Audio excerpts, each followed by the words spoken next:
The execution of prisoners of war. Lately, some very disturbing videos have appeared on Telegram channels and elsewhere that show the armed forces of Ukraine, soldiers attached, affiliated with, or otherwise serving under, executing Russian prisoners of war. Unarmed, men who no longer pose a threat, who have surrendered, and in accordance with the laws of war, must be afforded every courtesy, including medical care, feeding, housing, etc. But instead of complying with the law of war, the Ukrainians executed them in cold blood. In fact, many of the dead show evidence of having been shot in the back of their head at point-blank range. As Americans, we understand this. You see, on December 17th, 1944, the Kampfgruppe Piper, a German Waffen-SS unit, was responsible for executing 120 American soldiers, prisoners of war, people who had surrendered.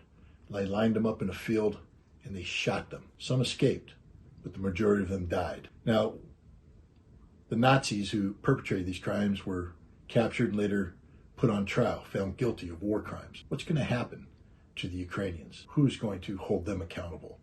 You know, Americans, we're responsible for supporting them. We pay their salaries. We provide them the materiel, the weapons. We give them the advice, the intelligence, the communications, the logistics for them to perpetrate these crimes.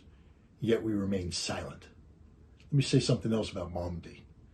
Afterwards, on December 21st, when the evidence of the crime became clear, United States forces issued orders to the effect that no German paratroopers or Waffen-SS would be taken prisoner. They would be shot on sight. Now that's wrong. But you know what isn't happening? There is no equivalent order being sent out by the Russian High Command.